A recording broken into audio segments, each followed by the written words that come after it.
Hola a todos los chicos de sexto. Lo que vamos a ver hoy es principio de Arquímedes. Arquímedes fue un antiguo griego que nació en el siglo III a.C. y de él se cuentan muchas historias. Es un personaje bastante pintoresco. Y también, a mi criterio, es uno de los grandes genios que ha dado la humanidad. Y de él se pueden escuchar muchísimas anécdotas. Y una de esas anécdotas es que en Sicilia, donde él vivía, había un rey llamado Hierón que había contratado a un orfebre para que le construyera una corona. Y le había dado el oro para que le construyera dicha corona. Y cuando el orfebre le hizo la corona, el rey desconfiaba de que el orfebre hubiese utilizado parte del oro para otra cosa, reemplazado parte del oro y le hubiese hecho la corona. Es decir, si el rey le dio medio kilo de oro para que le hiciera la corona, el orfebre le dio una corona de medio kilo. Pero el rey desconfiaba que hubiese reemplazado parte del material por otro material más barato. Entonces lo llama Arquímedes y le consulta para que le resolviera el problema, a ver si el orfebre podía haberlo engañado al rey o no, pero sin destruir la corona. Algunas historias dicen que el rey le dijo eso a Arquímedes y que si no resolvía el problema le cortaba la cabeza. Y que si el orfebre hubiese engañado al rey le cortaba la cabeza al orfebre. Bueno, no sé, hay muchas historias sobre eso. La cuestión es que Arquímedes entendió que para resolver el problema de la corona se trataba de un problema de densidad o peso específico. Es decir, como cada material tiene su densidad y su valor propio de peso específico, si él podía medir el peso de la masa de la corona dividido su volumen y le daba el valor propio del oro, quiere decir que el orfebre había sido honesto y no había robado oro. Ahora, si al hacer el cálculo de densidad o peso específico le daba un valor distinto del oro, quiere decir que el orfebre había reemplazado parte del material.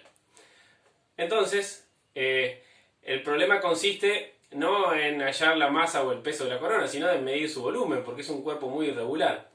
Entonces lo que hizo Arquímedes fue, agarrar un recipiente lleno de agua, meter la corona adentro y, de acuerdo al cambio de nivel de volumen que tenía el recipiente, ese era el volumen de la corona. Bueno, así pudo hallar el volumen de la corona, resolver el problema y,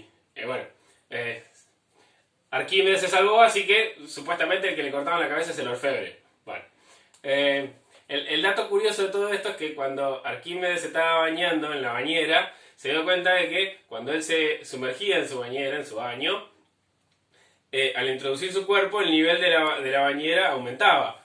Por lo tanto, él se dio cuenta, ¿sí?, de que podía utilizar eso para calcular el volumen de la corona. Y bueno, la cosa es que Arquímedes salió corriendo contento por la calle gritando Eureka. Eureka en ese idioma significa lo encontré o resolví el problema. Y de ahí viene la famosa frase Eureka. Y lo divertido es que, en todo esto Arquímedes salió contento corriendo por la calle, pero se había olvidado de vestirse. Así que salió como Dios lo trajo al mundo por la calle, gritando Eureka. Bueno, de Arquímedes hay un montón de anécdotas así. Lo que vamos a estudiar nosotros es el principio de Arquímedes. Y dice: todo cuerpo sumergido en un líquido recibe un empuje de abajo hacia arriba igual al peso del volumen del líquido desplazado. ¿Qué quiere decir? Bueno, el principio de Arquímedes explica el por qué flotan las cosas.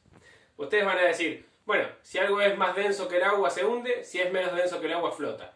Bueno, sí es cierto, pero eso es una consecuencia del principio de Arquímedes.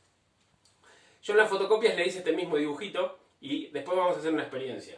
Imagínense que ustedes tienen un recipiente, como este cilindro, que está lleno de líquido, ¿sí?, lleno de agua, hasta el tope, hasta arriba. Y abajo pongo un recipiente para juntar el agua que se llegue a derramar. Yo acá tengo un volumen, ¿sí?, un cuerpo que tiene un volumen de 3 decímetros cúbicos. Si yo lo introduzco adentro, ¿sí?, como en este caso, va a rebalsar agua. ¿Cuánto es el agua que rebalsa? Y el agua que rebalse va a ser igual al volumen del cuerpo que entró, ¿sí? Por lo tanto, en el recipiente de abajo yo voy a recolectar esa agua derramada, que es igual al volumen del cuerpo. Esa agua que yo recolecto, la pongo en una balanza y la peso, ¿sí? Lo que pesa el agua que desplazó el cuerpo es igual al empuje que recibe el cuerpo de abajo hacia arriba, ¿sí? Y bueno, si el empuje ese es mayor al peso del cuerpo, bueno, el cuerpo va a flotar. Si el peso del cuerpo es mayor que el empuje, el cuerpo se va a hundir. ¿Sí? Bueno, eso me va a decir si un cuerpo flota o no. ¿Sí? Bueno, esto que hicimos recién en este ejemplo sería una forma experimental de medir el empuje. Pero esto también se puede calcular. ¿Sí? Tengamos en cuenta que eso que llamamos empuje es igual al peso del volumen de líquido desplazado. ¿Sí? Bueno, yo sé que el volumen del cuerpo que yo introducí en el agua es igual al volumen de agua que se desplaza o que sale afuera si el recipiente estuviese lleno. ¿Sí? Bueno, ¿cómo calculo ese empuje? Bueno, para calcular el empuje, como el peso del volumen de agua desplazada es igual al empuje, si yo conozco el volumen de agua desplazada, ¿sí? Podría calcularlo. Y como ese volumen de agua desplazada es igual al volumen del cuerpo, ¿sí? Ya lo conozco, no preciso andar haciendo el experimento. El volumen del cuerpo es el volumen de agua desplazada. En este caso son 3 decímetros cúbicos. Pero ¿cómo calculo el peso? Bueno, para calcular el peso, si conozco el volumen del cuerpo, o el volumen de agua desplazada, que son iguales, y conozco el peso específico del líquido en el cual lo introducí, puedo calcular el peso. Simplemente pasaría el volumen multiplicando y me queda volumen por peso específico. Me dice que es igual a lo que pesa esa agua que desalojó. ¿Sí? Lo pongo así. Bueno, en este caso, el volumen de agua desplazada es igual al volumen del cuerpo, o sea que son 3 decímetros cúbicos. ¿Y cuánto es el peso específico? El peso específico del agua, ya lo conocemos. 9,8 newton sobre decímetro cúbico. ¿Sí? Bueno, ¿y esto cuánto da? Bueno, y esto me da 29,4 newton, porque decímetro cúbico se me va con decímetro cúbico. O sea que el peso del agua que salió afuera, en este ejemplo, es de 29,4 newtons. ¿Sí? Si mi balanza midiese en newton en vez de kilo, acá me marcaría 29,4 newtons. Eso es lo que pesa el agua que desalojó el cuerpo. Y como el peso del agua que desalojó el cuerpo coincide con el empuje es de 29,4 newton. ¿Sí? Si este cuerpo, este objeto, pesa más de 29,4 newton, se va a hundir. Si pesa menos, va a flotar.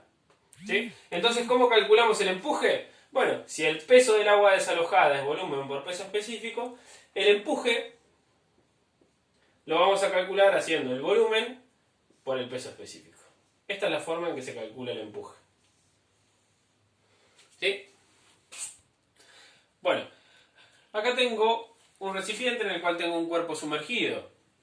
Ese cuerpo tiene un peso dirigido hacia abajo, pero cuando está sumergido recibe un empuje de abajo hacia arriba igual a lo que pesa el agua que desplazó el cuerpo. Entonces hay un juego entre el peso y el empuje, a ver quién gana, ¿no es cierto? Si gana el empuje, el cuerpo flota; si gana el peso, el cuerpo se hunde. ¿Sí? Y como puse acá, si el peso de un cuerpo es mayor al empuje, el cuerpo se hunde. Y esto ocurre cuando el peso específico del cuerpo es mayor al peso específico del agua. O también, como peso específico y densidad son proporcionales, cuando la densidad del cuerpo es mayor a la densidad del agua. ¿Sí? Que es como conocemos siempre por qué los cuerpos flotan. Bueno, y si el peso del cuerpo es menor al empuje, el cuerpo flota. Esto ocurre cuando el peso específico del cuerpo es menor al del agua, o cuando la densidad del cuerpo es menor al del agua. Esto hay que tomarlo un poco con pinzas, porque después vamos a ver en un ejercicio que un cuerpo que flota, en realidad se hunde la cantidad necesaria para conseguir el empuje que equilibre su peso. ¿Sí? Pero bueno, como primeramente es una definición que nos es útil. Bueno, y como para calcular el empuje, nosotros hacemos el volumen del agua desplazada, que es el volumen del cuerpo, por el peso específico, ¿sí? Si recuerdan que peso específico era igual a densidad por gravedad, ¿sí? Otra forma de calcular el empuje también es el volumen por la densidad por la gravedad. ¿Sí? Cuando a veces vemos,